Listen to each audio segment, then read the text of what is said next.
शिवोहम। आवाज आ रही है?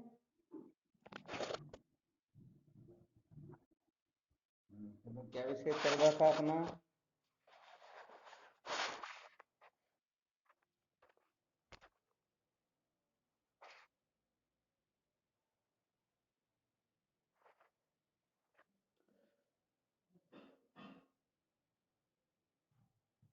कोई बोले नहीं, क्या बात हुई?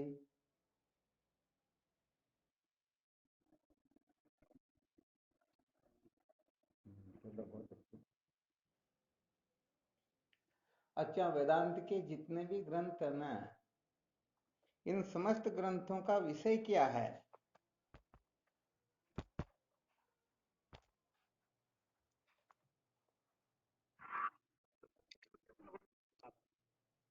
इसको तो प्रयोजन कहते हैं।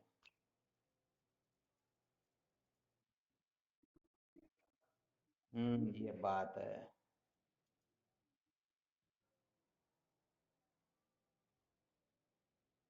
अच्छा, यही है या और भी कोई विषय है? कोई भी साधक अपने विचार और प्रकट कर सकते हैं।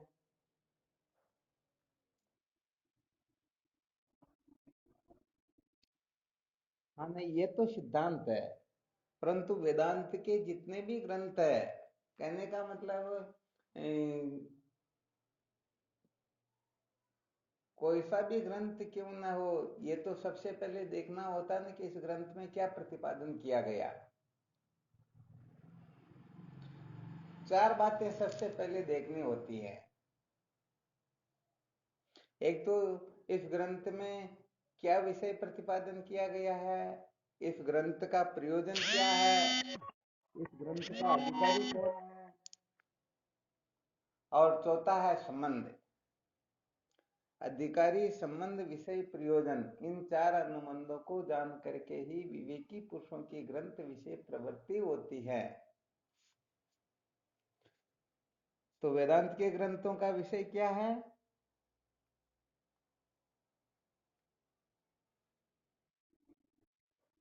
जीव ब्रह्म की एकता। बहुत अच्छी बात। और भी कोई बताना चाहेंगे?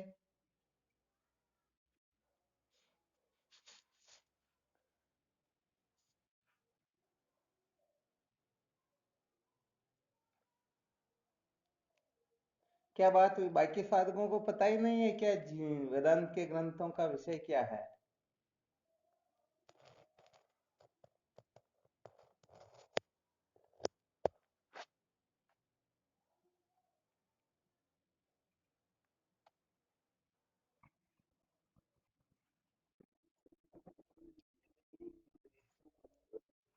तो फिर इसका मतलब संशय है, इसीलिए तो डर रहे हो कि कहीं मेरा अपमान ना हो जाए। अरे तो फिर डंके की चोट बोलो ना, जब विद्यासागर की पहली तरंग में यही सिद्ध किया गया और समस्त वेदांत ग्रंथों का यही विषय, इसके सिवाय और कोई विषय हो सकता ही नहीं। क्या विद्यासागर की पहली तरंग पढ़ी नहीं क्या? अरे पढ़ी तो फिर डरपोक क्यों रहते हो? डरना ही नहीं चाहिए। कहने का मतलब, चाहे दो और दो को यहाँ जोड़ो, चाहे अमेरिका में जाकर के जोड़ो, चार ही होंगे। इसके सिवाय और कुछ होने वाला नहीं है। तो ऐसे ही वेदांत के जितने भी ग्रंथ है, समस्त ग्रंथों का विषय केवल और केवल मात्र जीव ब्रह्म की एकता ही है। इसके सिवाय और कोई विषय हो सकता ही नहीं। क्या हो सकता है क्या? हाँ, इन बातों को सबसे पहले अच्छी तरह से समझना होगा। तभी हम सचमुच में वेदांत के ग्रंथों का अवलोकन कर पाएंगे। वरना हर किसी को वेदांत का ग्रंथ समझ लेंगे।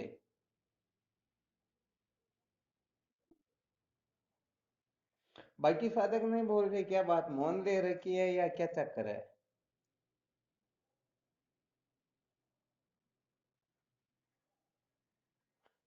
मौनानंद जी महाराज जुड़ गए?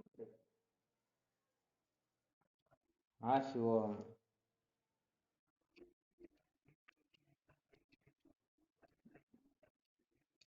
नहीं, ये तो गलत हो गया। ये तो जीव ब्रह्म की एकता जो वेदांत के ग्रंथों का विषय है, इसको खंडन करने का तर्क, ये तो कुतर्क प्रस्तुत किया गया।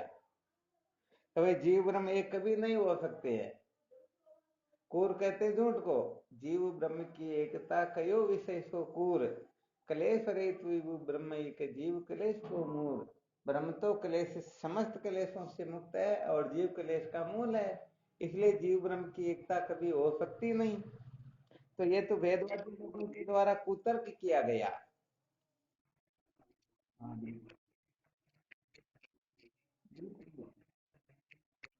क्या बात है, जीव ब्रह्म की एकता कहत विषय जन बुद्धि। अर्थात जो बुद्धिमान है, जो मूर्धन्य विद्वान है, उनका ऐसा कहना है कि वेदांत के जितने भी ग्रंथ है उन ग्रंथों का विषय केवल और केवल मात्र जीव ब्रह्म की एकता ही है। तिनको जे अंतर लहे, अर्थात जो जीव और ब्रह्म में अंतर लहे, अर्थात जो अंतर मानता है कितना अणु मात्र भी, ते मति मंद अबुद्धि।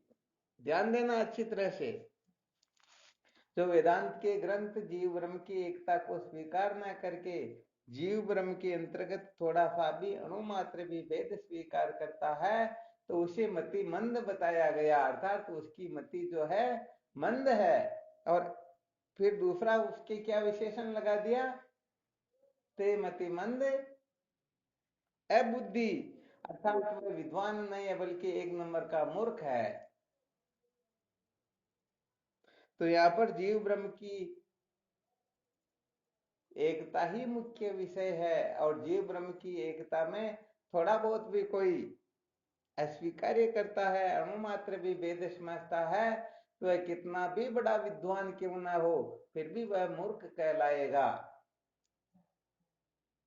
जिनका भी वर्णन नहीं करेंगे, जब विचार सागर का अध्ययन होगा तब पता चल जाएगा कि इतने बड़े बड़े, कहां तक कहा जाए जो साक्षात भगवान के अवतार थे, उनको भी मतिमंद और अबुद्धि कह दिया गया, फिर साधारण जीवन की तो बात ही क्या है। आ गया समझ में?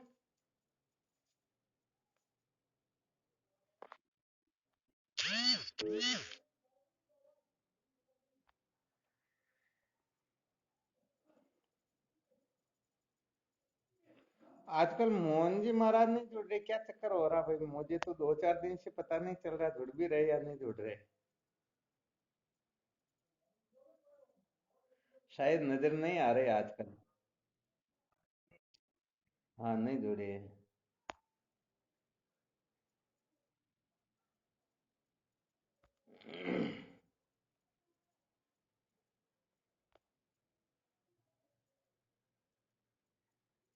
चलो ठीक, तो अपने विषय पर वापस आ जाते हैं।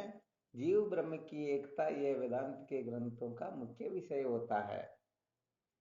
अच्छा, हमेशा जो ये कथन करते हैं ना, हमेशा जो कहा करते कि ये क्या विषय चल रहा, क्या विषय चल रहा, तो वास्तव में देखा जाए तो वेदांत के ग्रंथों का मुख्य विषय जो अभी विचार किया, यही एकमात्र वेदांत के ग्रंथों का विषय है। अच्छा, विचार करके देखिए, जीव ब्रह्म की एकता ये वेदांत के ग्रंथों का विषय है, तो फिर हमें जीव और ब्रह्म में भेद की प्रतीति क्यों होती है? क्या कारण है?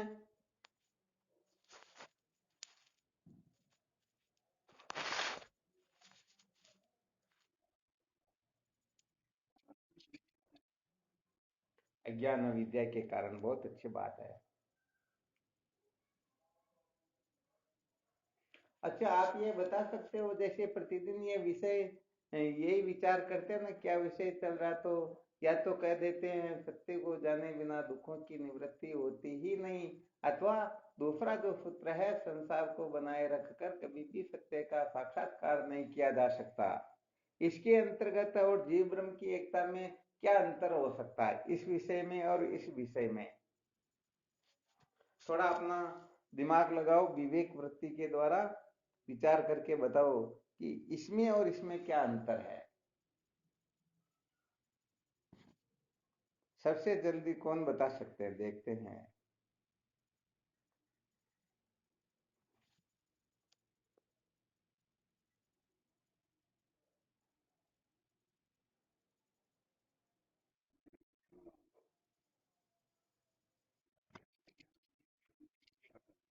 बहुत अच्छी बात है। और ये अभी 14 महीने से जो अपन रोज जिस विषय पर चर्चा करें, ये कौन सा ज्ञान, वाचार्थ ज्ञान या कौन सा ज्ञान है?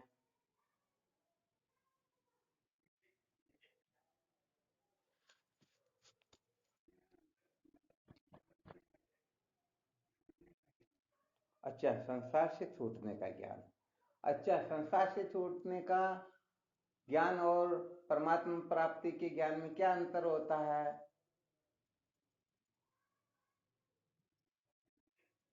अरे, कुछ नहीं, ऐसा कैसे? अच्छा, जीव ब्रह्म की एकता ये लक्ष्यार्थ ज्ञान है और हमेशा चर्चा करें, इसका मतलब ये एक हो गया क्या? इसका मतलब एक नहीं हुआ तो यही तो पूछ रहे, अंतर क्या है फिर? कितना का अंतर है?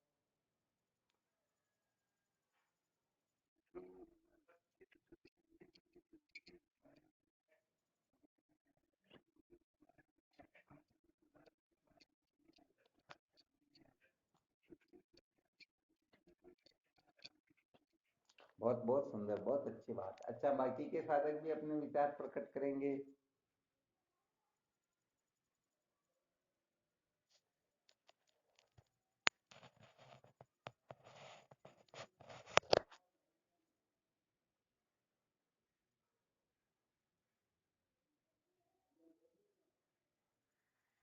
बस बाकी किसी भी साधक के समझ में नहीं आ रहा क्या? या फिर आवाज नहीं आ रही है?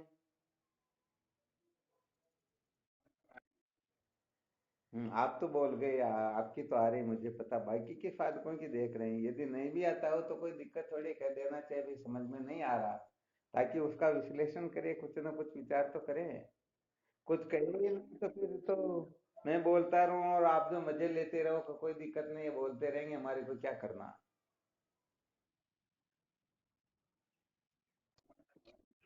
अरे तो फिर बोलने में दिक्कत क्यों आती था आप लोगों को?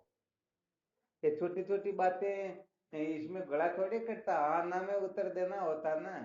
कभी यार एक है या अनेक है, आगे ज्यादा आपको फंसाएंगे थोड़ी, क्या ज्यादा आपका ये थोड़े करेंगे कि नहीं नहीं अपमान कर देंगे, ऐसा वैसा हो जाएगा। वैसे देखा जाए तो मान अपमान को लेकर के जो सत्संग सुनते हैं, वो जीवन में 1% भी उत्थान नहीं कर पाएंगे, ये ध्यान रखना अच्छी तरह से।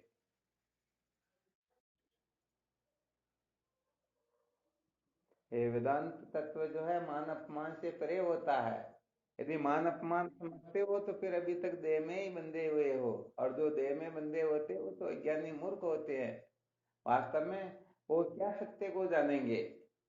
इसलिए देह में जो अभिमान है उनसे छूटने के लिए ब्रह्म विद्या का विचार किया जाता है।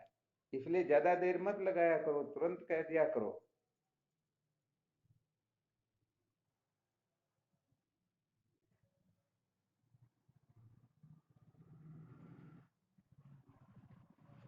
आ रहा समझ में किसी के नहीं आ रहा?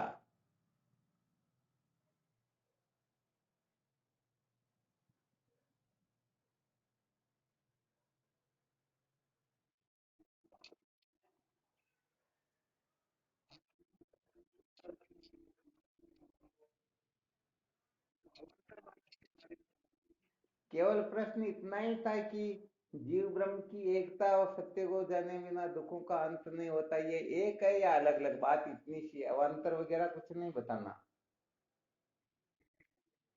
है।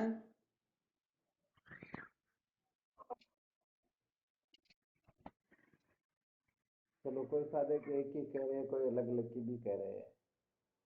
और भी कोई साधक किसी को अनुभव होता हो तो, नहीं होता हो तो फिर क्या कहें? सुनते सुनते अनुभव हो जाएगा, कोई दिक्कत, चिंता भी नहीं करनी अपने को। परंतु जो थोड़े जिम्मेदार, उनको तो बोलना चाहिए ना कभी, तो थोड़ा बहुत वेदांत के रहस्य में समझते हैं।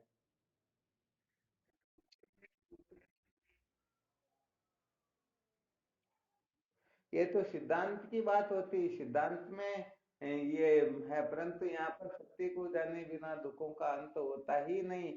और जीव ब्रह्म की जो एकता, क्योंकि प्रतिदिन हम जैसे ही सत्संग प्रारंभ करते हैं तो यही पूछते हैं कि भाई कल क्या सुनाया था, क्या विषय चल रहा था। तो वेदांत के ग्रंथों का मुख्य विषय तो जीव ब्रह्म की एकता, और अपन जो चर्चा कर रहे हैं अलग। तो फिर ये वेदांत विचार से हटकर है या एक है या क्या है, इसके बारे में थोड़ा अपना अनुभव प्रकट करना था।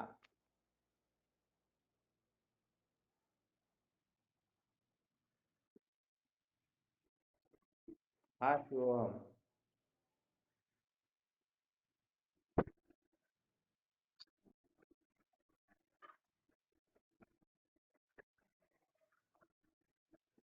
हाँ ठीक बात है।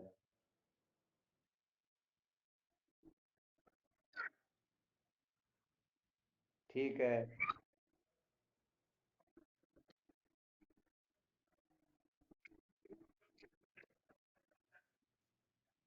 बहुत बहुत अच्छी बात, धन्यवाद, बहुत अच्छा बताया।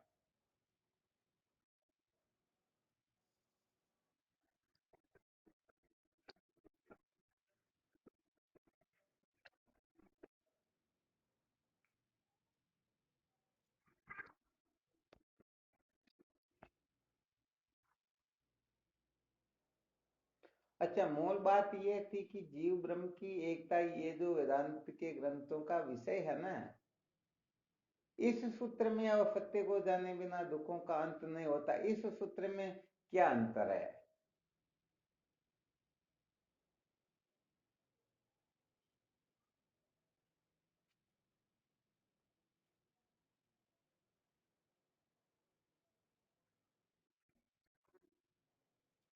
क्या हुआ?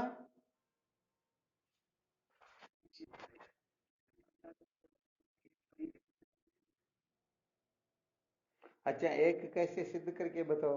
अभी कुछ संतों ने कहा था ये अलग अलग है, वो लक्ष्यार्थ में है, ये वाच्यार्थ में है, तो थोड़ा स्पष्टीकरण करके देखो, देखे। अरे सत्य को जानने की ना, बार बार इधर उधर क्यों होते हो? अपना मुख्य विषय सत्य को जाने बिना दुखों की निवृत्ति होती ही नहीं। ये संसार को बनाए रखकर तो उस सूत्र की सिद्धि के लिए यह सूत्र है। अपना मुख्य विषय तो वही है ना, सत्य को जानने वाला ही।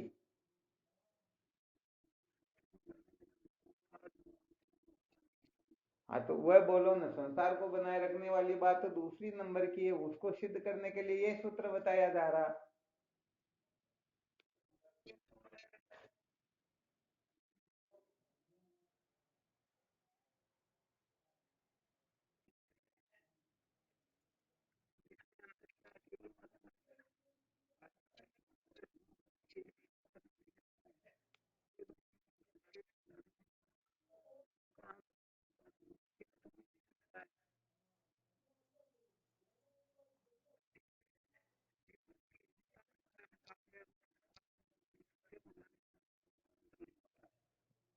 ठीक बात है।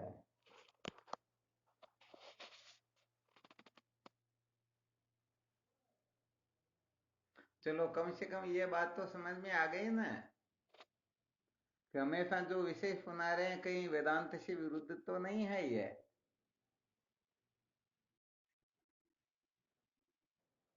अच्छा, जीव ब्रह्म की एकता से क्या होता है?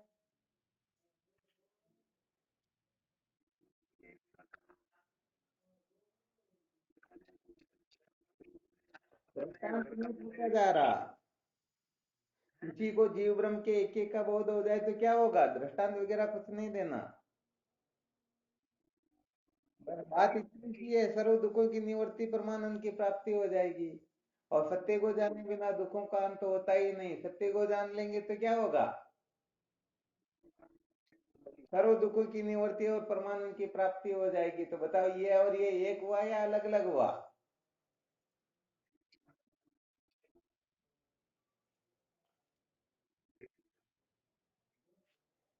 विवेक शक्ति वैसे थोड़ी कमजोर भी है।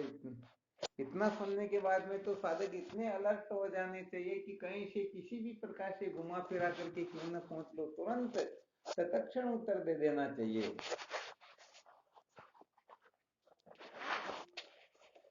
तो देखो, जीव ब्रह्म का भेद सत्य है या अभेद सत्य है? अभेद सत्य। और ये सूत्र क्या कह रहा? सत्य को जाने बिना दुखों का अंत होता ही नहीं। तो जीव ब्रह्म के एकत्व बोध से ही दुखों की निवृत्ति होगी, या भिन्नत्व के बोध से दुखों की निवृत्ति होगी।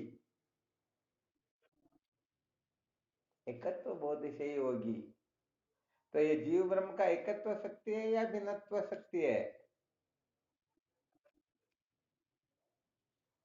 यही होता है कि अपन क्या होता है कि कहीं घुमा फिरा करके पहुंच ले तो हम चक्कर में पड़ जाते हैं, अरे क्या कोई सातवें आसमान की बात पहुंच ली, पता नहीं क्या कर लिया। गजब बात करते हो। हाँ, थोड़ा अलर्ट रहा करो वास्तव में। अधिकारी संबंध विषय प्रयोजन इनका खूब मंथन करेंगे, इनका मंथन करेंगे तभी और विशेष बात होगी। तो अभी अपने पांचू जी महाराज ने जो सुनाया ना, वो लक्ष्यार्थ ये वाच्यार्थ, तो उनके कहने का तात्पर्य था सत्य को जाने बिना दुखों का अंत होता ही नहीं। इसके लिए हम क्रम क्रम से चल रहे हैं।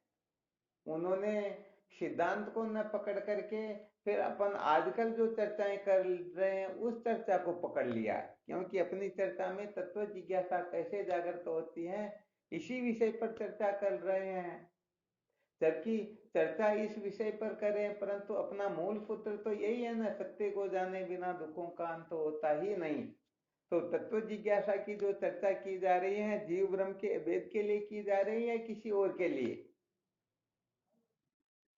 अभेद के लिए। इसीलिए कहने का मतलब आजकल जो सुनाया जा रहा है इसमें और जीव ब्रह्म के एकत्व में भले ही अंतर हो सकता है, वह लक्ष्यार्थ और ये वाचार्थ हो सकता है, परंतु ये वाचार्थ जिसके लिए कथन किया जा रहा है उसमें और जीव ब्रह्म के एकत्व में कोई अंतर नहीं है।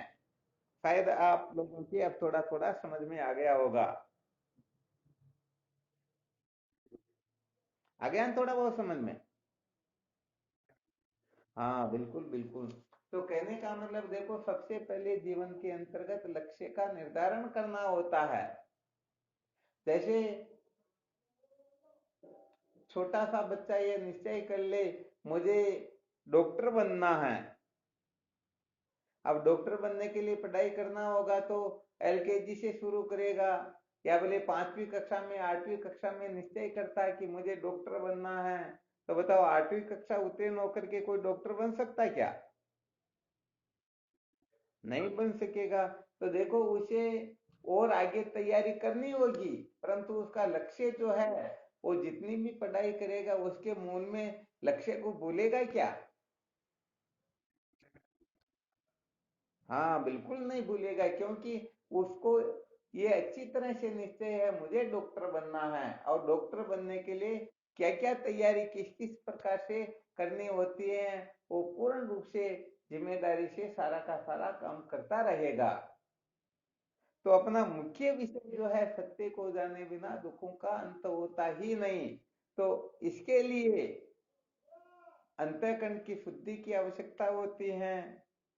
तो फिर अंतःकरण की शुद्धि के लिए मल विक्षेप दोषों को निवृत्त करने के लिए निष्काम कर्म उपासना का कथन करना होगा। और फिर तत्व की जिज्ञासा जागृत कैसे हो इसके लिए संतों के सानिध्य की सत्संग की महिमा का गायन करना होगा, इस रहस्य को समझना होगा। फल स्वरूप विवेक वैराग्य पर संपत्ति में मुक्तता जागृत होगी। और जब चतुष्टय साधन संपन्न हो जाएंगे, मल विक्षेप दोष से रहित हो जाएंगे, तब हम ब्रह्मवेता महात्माओं के सानिध्य में बैठकर आत्म तत्व का श्रवण मनन निध्यासन करेंगे, जिससे ये अविद्या मूल सहित भस्मीभूत हो जाएगी। और जब विद्या ही भस्म हो गई तो बताओ जीव ब्रह्म भेद कौन करेगा? अरे जीव ब्रह्म भेद करने वाली ये विद्या ही है। तो अविद्या के निवृत्त हो जाने के पश्चात भेद क्या वस्त्र कुतः, भगवान शंकराचार्य जी महाराज लिखते हैं फिर भेद है ही कहाँ। तो विचार करके देखो, मल विक्षेप दोषों की निवृत्ति के लिए चर्चा कर रहे हैं। हाँ ये तो वाचार्थ हो गया, बिल्कुल ठीक बात है, परंतु किसके लिए कर रहे हैं वो वाचार्थ थोड़ी है क्या? तो बताओ परम प्रयोजन जो है वह मल विक्षेप दोष आदि से छूटना हुआ या ये अवान्तर प्रयोजन हुआ?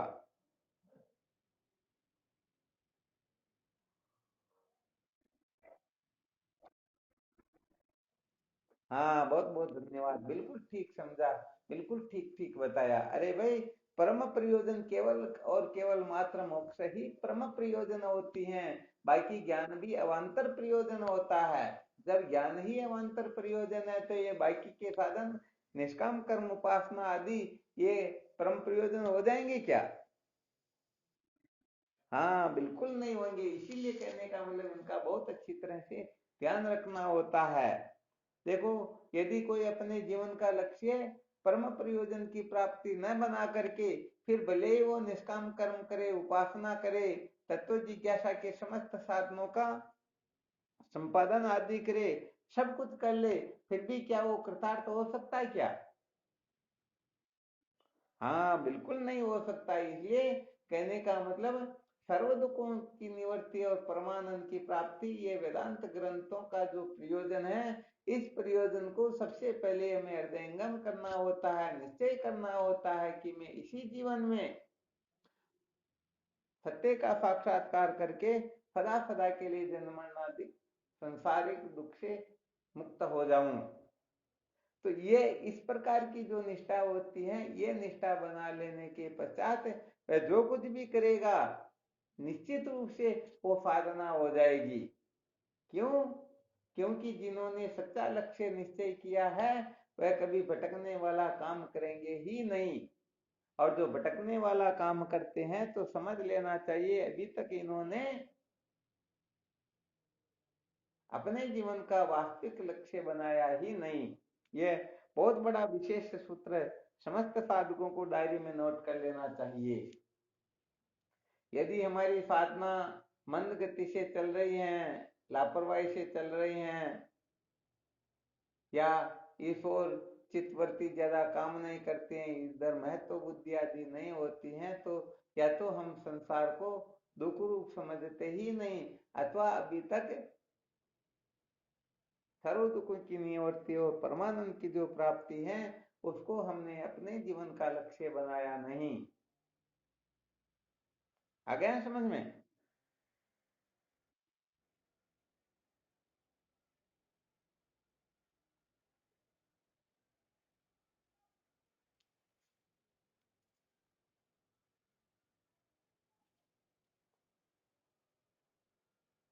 अच्छा, क्या समझ में आया?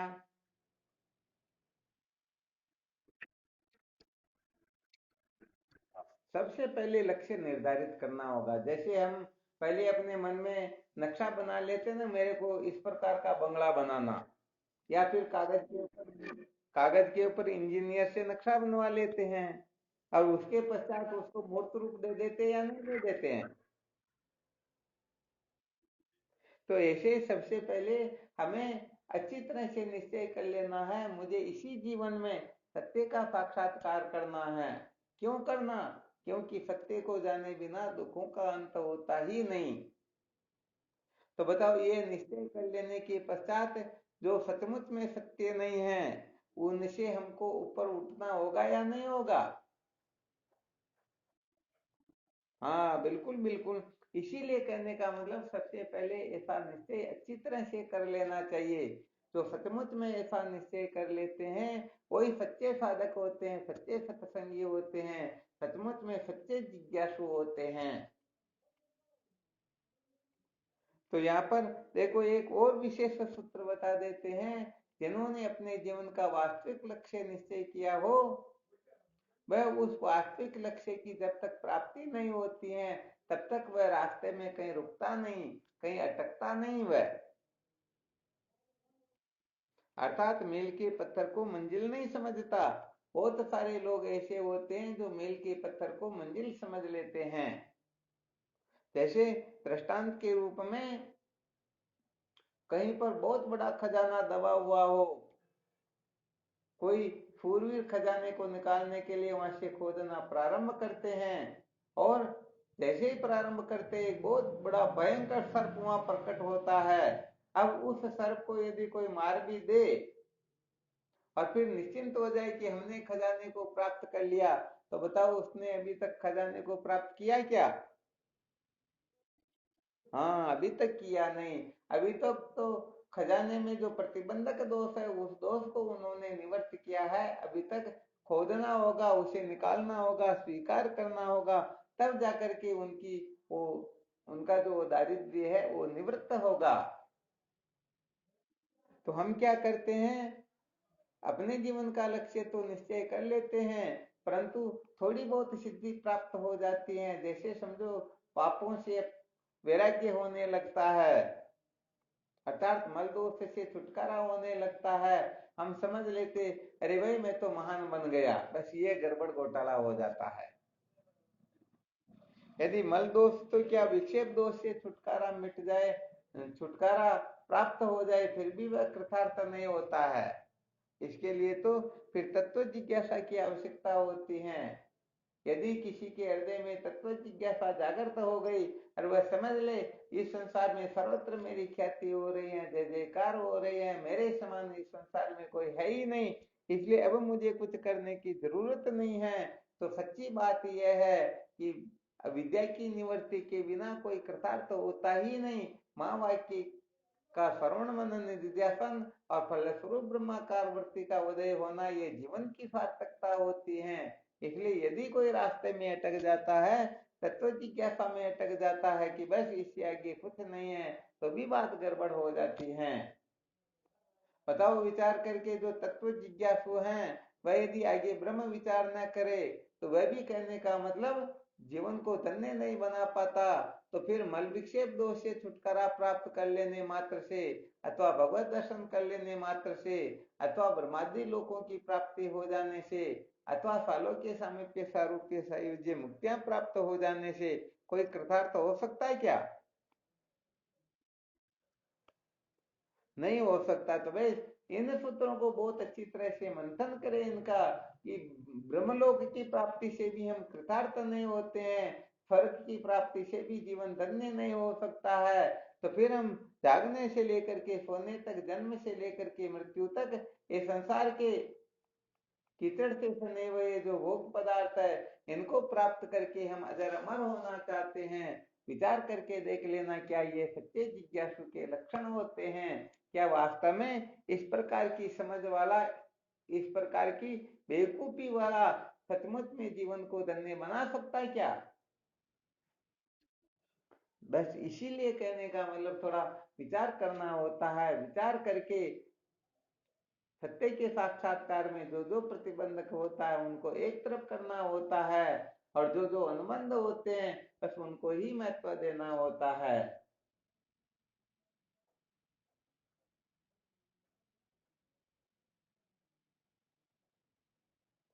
तो यहाँ पर कुल मिलाकर के अपने को अपना ही निरीक्षण करते रहना चाहिए कि सचमुच में हमारा उत्थान हो रहा है या पतन हो रहा है। यदि देह में, इंद्रियों में, प्राण में, मन में, बुद्धि में आसक्ति हो रही है, ममता ममता हो रही है, इनके पीछे पागलपना ज्यों का त्यों बनता, ज्यों का त्यों जागृत हो रहा है, तो समझ लेना चाहिए ज्यादा उत्थान नहीं हो रहा है।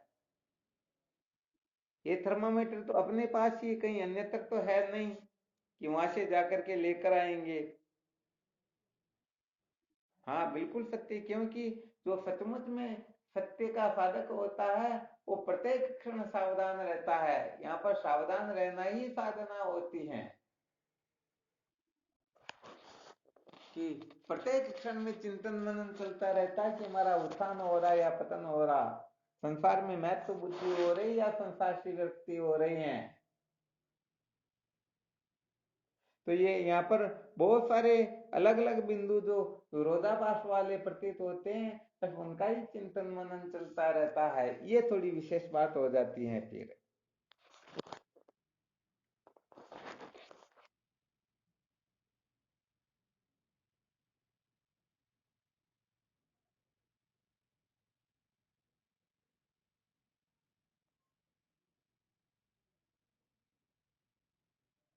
अच्छा, कुछ कहना चाहते हो यहाँ पर?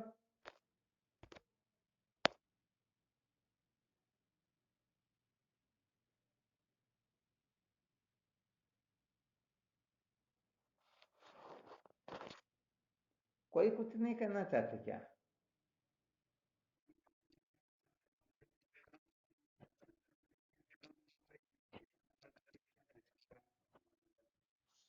चलो, बहुत बहुत अच्छी बात है, धन्यवाद। तो बस ये जो दृष्टांत सुनाया ना, जैसे व्यवहारिक सत्ता के अंतर्गत भी किसी को जैसे हरिद्वार जाना होता है या कहीं पर भी तीर्थ यात्रा के लिए निकलना होता, तो महीने 2 महीने पहले तैयारी करने लग जाते हैं या नहीं करने लग जाते हैं। तो बस ऐसे ही अपने को देखो, जो सचमुच में सत्य का साक्षात्कार अपने जीवन का लक्ष्य बना लेता है, तो जिस समय लक्ष्य निर्धारित करता है उसी समय वह तैयारी शुरू कर देता है। क्योंकि देशांतर गमन के समय में प्राय ऐसा देखा गया है, किसी को 150, अरे 150 तो क्या 10 किलोमीटर दूर जाकर के आना हो तो उसके लिए भी बहुत सारी तैयारी कर लेता है। तो बताओ, जो सर्व दुखों की निवृत्ति और परमानंद की प्राप्ति, जिसको शास्त्रों में मोक्ष कहा गया है, जिसको प्राप्त कर लेने के पश्चात पुनः जन्म नहीं होता है, फिर ये संसार दुखों का फिर मुंह नहीं देखना होता है। तो बताओ, ऐसी मोक्ष की प्राप्ति के लिए, ऐसे परम सत्य के साक्षात्कार के लिए अपने को कुछ न कुछ तैयारी करनी होगी या नहीं करनी होगी। तो सबसे पहले क्या तैयारी करनी, संसार के भोग पदार्थों से जो अपने को मौज मस्ती मनोरंजन मिलता है, सबसे पहले उसका संन्यास करना होता है। ध्यान देना अच्छी तरह से, क्योंकि ये स्पष्ट कहा गया है, 5 ज्ञानेंद्रियों के जो 5 विषय हैं, इसी में जीवात्मा रमण करता है और इसमें आसक्ति ही बंधन का मुख्य कारण होती है। तो सबसे पहले इन भोग पदार्थों को मुक्ति निश्चित विषयान विस्पत त्यज्य, अष्टावक्र जी महाराज ने कहा ना, जो मोक्ष है तू चाहता, इस सम विषय तजता तरे, आर्जव क्षमा संतोष समदम पी सुधा दिन रात रे। संसार जल की आग है, इस आग से जट भाग कर, आशांत शीतल देश में हो जा अजर, हो जा अमर। तो संसार को क्या बताया, हाँ ये संसार जलती हुई आग है। तो इस, अच्छा इस आग को ऐसे तो नहीं कहा कि इसको बुझा दो, बल्कि यही कहा गया कि इसे और दूर भगो। तो आग कहीं पर लगी हुई हो तो उनको तो बुझाने की कोशिश की जाती है। और यहाँ पर तो कह रहे संसार जलती आग है, इस आग से जट भाग कर, इस अग्नि से जल्दी से दूर हट जाओ, दूर भग जाओ यहाँ से। यदि थोड़ी देर के लिए भी यहाँ रुक जाओगे तो अपने को जलाकर नष्ट कर दोगे। तो बुझाने के लिए नहीं कहा, बल्कि भगने के लिए कहा। क्या कारण है,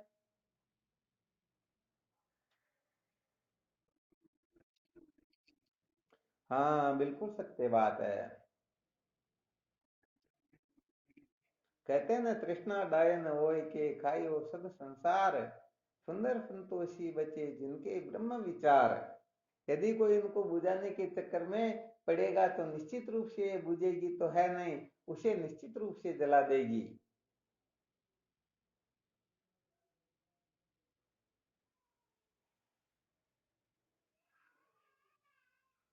और वैसे देखा जाए, असली बात तो यह है कि संसार नाम की कोई वस्तु है ही नहीं।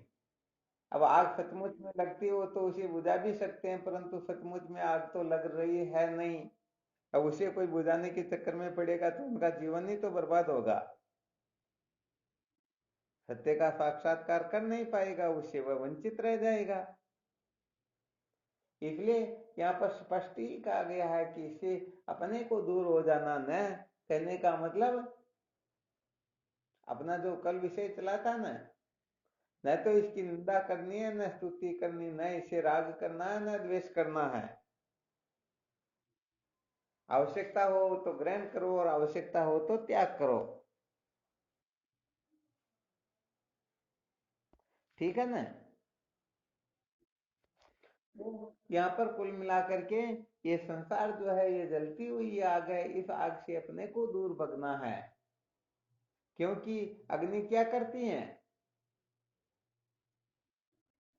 बिल्कुल अग्नि जलाने का काम करती, दूसरा क्या काम करती है,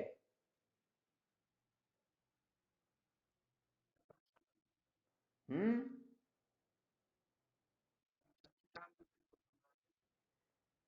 चलो ठीक। और भी बताओ कोई। अभी यहाँ पर प्रकाश का नहीं कहना होगा, क्योंकि ये संसार के भोग पदार्थों की अग्नि से तात्पर्य है यहाँ पर।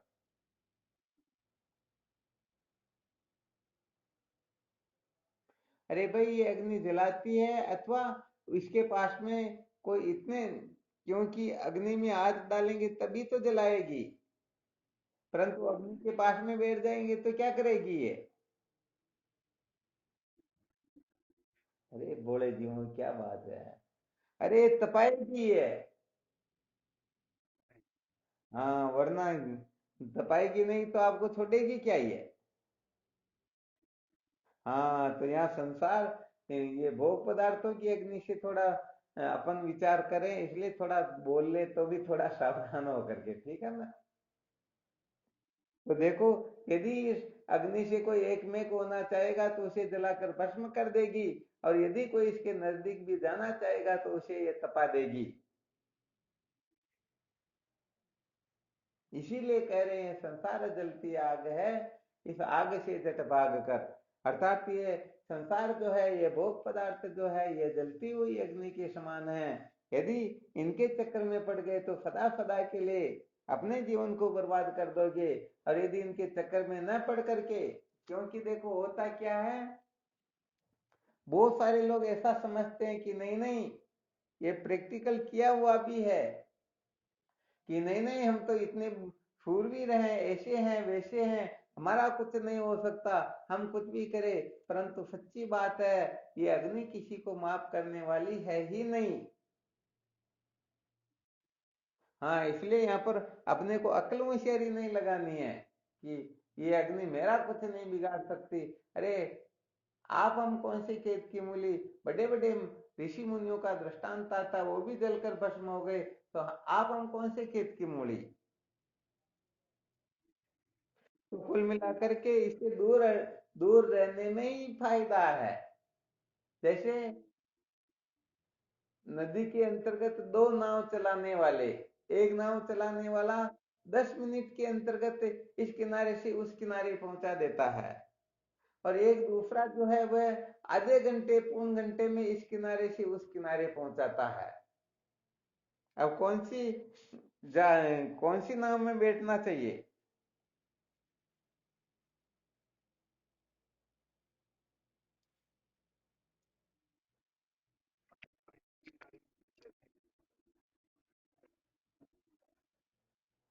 चलो 10 मिनट, सहजानंद जी महाराज 10 मिनट वाले में बैठेंगे, और कोई दूसरे आधा घंटे वाले में कोई बैठना चाहेंगे क्या। और इसके बाद आधा घंटा वाला तो टाइम बहुत ज्यादा ले लेगा ना फिर तो।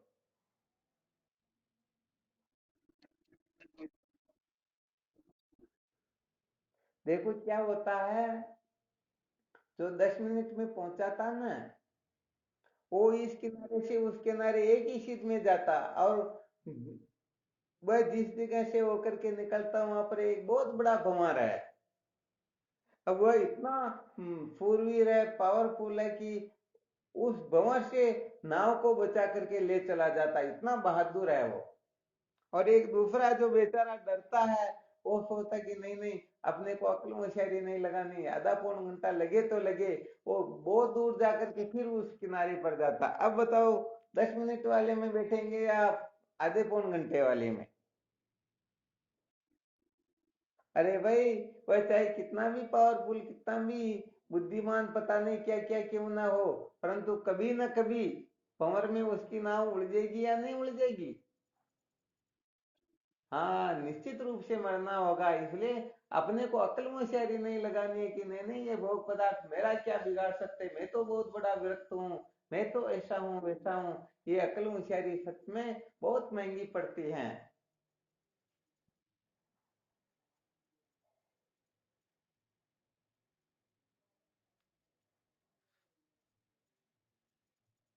कहते हैं ना, विस्फल फले अनेक है, मत कोई देखो चाक।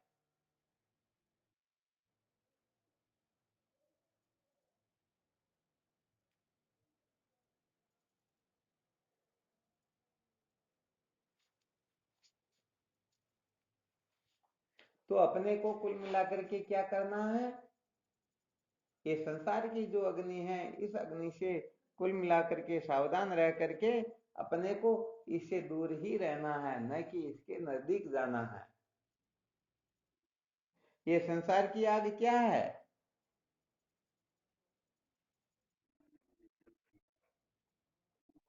हाँ, बस बस, काम क्रोध लोभ मोह मद मत्सर राग द्वेष ईर्ष्या छल कपट अभिमान, ये सारे के सारे शब्द स्पर्श रूप रसगंध, ये सारे के सारे ये संसार की आग ही है। तो अपने को कुल मिलाकर के इस आग से बचना है। और वास्तव में देखा जाए तो ये ब्रह्म विद्या आदि जितना भी विचार मनन मंथन आदि करवाया जाता है, इस अग्नि से पूर्ण रूप से विनिर्मुक्त होने के लिए ही है,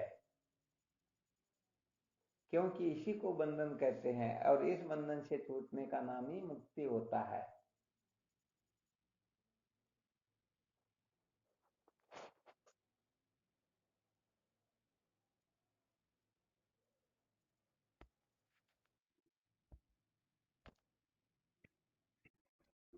हाँ शिवोहम।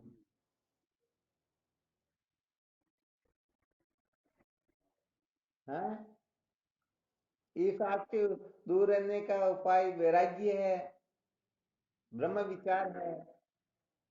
एक दिन बताया ना, संयम सेवा साधना महापुरुषों के संग, ये चारों करते सदा मौन निशा को भंग।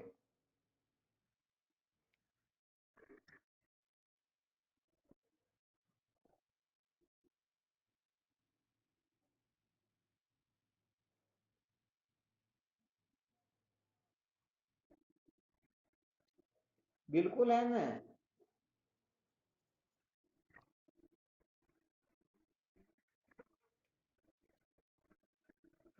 अभी बताएं, जैसे महापुरुषों का संग करेंगे तो विवेक ही तो जागृत होगा। असली साधना बात नहीं है।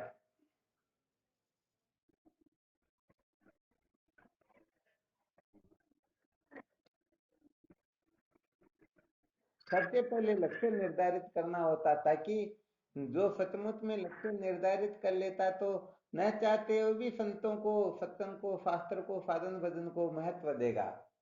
और जिनको विद्या के बंधन से मुक्त नहीं होना है, उनको भले ही सत्संग में पकड़ करके ले जाओ, फिर भी वह संसार में ही चला जाएगा, क्योंकि उनको उनसे लेना देना ही नहीं है।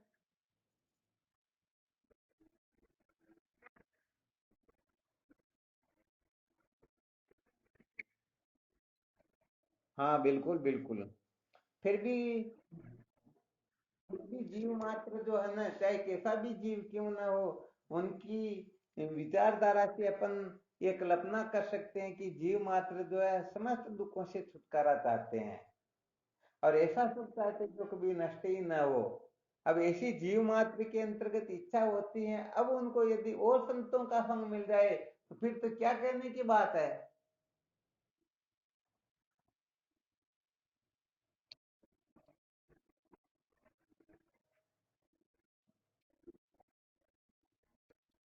हाँ बिल्कुल बिल्कुल, सत्य वचन।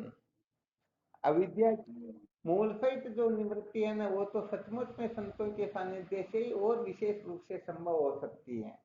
वरना तो कहने का मतलब, कांच के टुकड़े को भी कोई हीरा समझ लेता है, यदि समझदारी न हो तो। इसीलिए सत्संग की बहुत ज्यादा आवश्यकता है। सत्संग से हम ठीक ठीक प्रकार से समझ सकते हैं कि असलियत क्या होती है।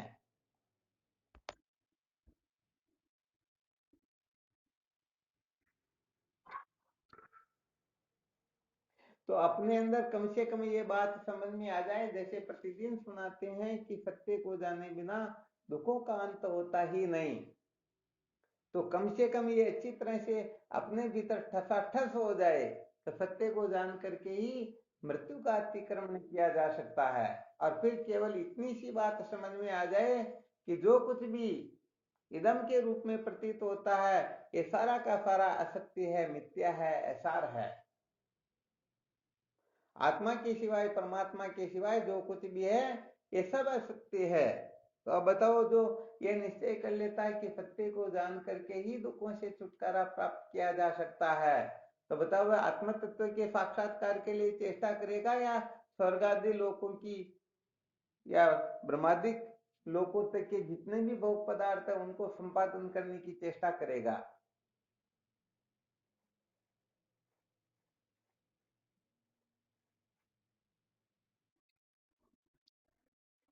हाँ, क्योंकि उसे पता ही है सत्य है नहीं। अब सत्य को जानने से दुखों की निवृत्ति होती है। फिर वो यमराज नचिकेता के संवाद के अनुसार नचिकेता ने केवल भगवान मुझे यही चाहिए और कुछ चाहिए ही नहीं, उनको कितने प्रलोभन दिए परंतु सबको लात लगा दिया, नहीं लगाई। तो बस ऐसे जो सचमुच में सत्य का साधक होता है, सत्य का जिज्ञासु होता है, वह उसके सिवाय किसी की कामना करता ही नहीं। इसीलिए केवल इतना सा हमें समझ लेना है, सबसे पहले निश्चय कर लेना मेरे जीवन का लक्ष्य है सत्य का साक्षात्कार। फिर दूसरे नंबर का सूत्र अच्छी तरह से समझ लेना है कि जो भी देखने में, सुनने में, सूंघने में, चखने में, स्पर्श करने में आता है, जो भी कल्पना की जाती है, जो भी जाना जाता है, ये सारा का सारा मिथ्या है, सारा है झूठा है। तो बताओ फिर वो इनके चक्कर में पड़ेगा, या सचमुच में वस्तु सत्य को जानने की जिज्ञासा करेगा? बस बस बस, इतना सा फॉर्मूला है। अब इस फॉर्मूले को जो अच्छी तरह से गांठ मान लेंगे, सचमुच में वो भटक नहीं सकेगा और किसी में भी भटकाने की सामर्थ्य उनमें होगी ही नहीं। अब जो लक्ष्य निर्धारित नहीं कर पाते हैं उनको ही, जैसे किसी को कहीं पहुंचना ही नहीं हो, उनको कोई भी होटल में ले जा सकते हैं, चाय पिला सकते हैं, मौज मस्ती मनोरंजन कर सकते हैं। और यदि किसी को सचमुच में आगे पहुंचना, तो फिर वो होटल की तरफ देखेगा क्या?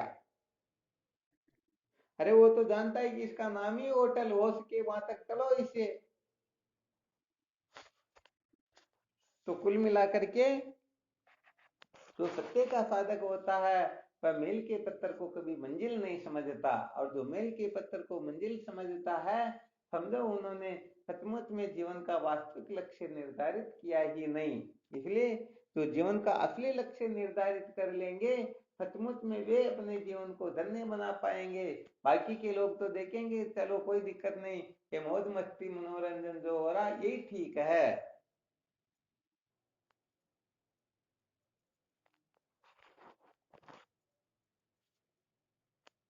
तो ब्रह्म साक्षात्कार से ही जीव धन्य होता है। अतः हमें अपने जीवन का लक्ष्य बनाना है ब्रह्म साक्षात्कार। रीते ज्ञाना न मुक्ति, ज्ञान के बिना किसी की मुक्ति नहीं होती है। तो मुझे केवल और केवल मात्र तत्व ज्ञान चाहिए, इसके सिवाय और कुछ चाहिए ही नहीं। बाकी सबका निषेध करने की जिनमें ताकत होगी, समझ लेना चाहिए ज्ञान की तड़पन उनमें पूर्ण रूप से ज्यों की त्यों है।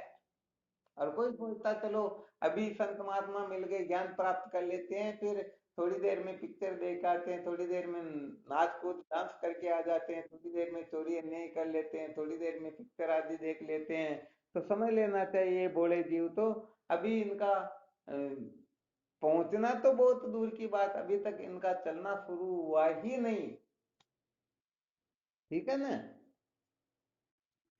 हाँ, इसलिए जो सत्य के साक्षात्कार को अपने जीवन का लक्ष्य बना लेता है, वह असत पदार्थों में कभी आस्था रखता ही नहीं, उस ओर प्रवृत्त ही नहीं होता है। अरे वो कौवे के मुख में कितने दांत, जब अपने को इसकी आवश्यकता ही नहीं है तो गिन करके करना क्या? आ गया समझ में? हाँ, तो अपने को खूब इसका मंथन करना, खूब विचार करना, खूब समझ बनाए रखना, क्योंकि ये बात अच्छी तरह से जब समझ में आ जाएगी ना, तब समझो हम न चाहते हुए भी सच्चे साधक हो जाएंगे। ये सच्ची बात तो ये है, हम सच्चे हृदय से इसको धारण नहीं करते हैं, इसीलिए ये संसार अपने से छूटता नहीं। वरना क्या औकात, क्या ताकत इस संसार की? अरे संसार को हमने पकड़ रखा, संसार ने हमको नहीं पकड़ रखा। यदि संसार ने हमको पकड़ लेता तब तो शायद मुश्किल हो जाता, परंतु हमने ही इसको पकड़ रखा है। मानी मानी बंधन में आयो, कल्पना कर करके हम बंधे हुए हैं। हम कर्म धन भोग को इतना महत्व दे करके पागल हो रहे हैं, समझो इसी से जीवन धन्य होता हो। बस यही कारण है कि हम बहुत पीछे रह जाते हैं। इसलिए अनात्म पदार्थों में जो आस्था है वो यदि अनास्था में बदल जाए तब तो समझो आपने संतों का संग किया, साधन भजन किया, शास्त्रों का स्वाध्याय किया, सत्संग किया, या पता नहीं जो जो कुछ है सब कुछ आपने कर लिया। और यदि ऐसा नहीं होता है तो समझना चाहिए अभी तक हम केवल मात्र मौज मस्ती कर रहे हैं, मनोरंजन की दुनिया में भटक रहे हैं। ठीक है ना? वाह, चलो बहुत अच्छी बात करो, चिंतन मनन, और क्या। और कोई शंका हो तो पूछ लेना।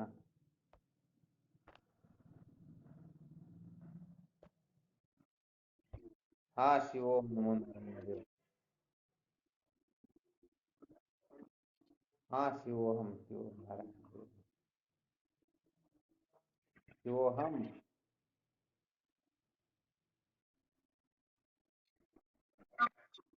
हाँ, शिवोहम। हाँ, शिवोहम नारायण, हरि ओम। शिवोहम।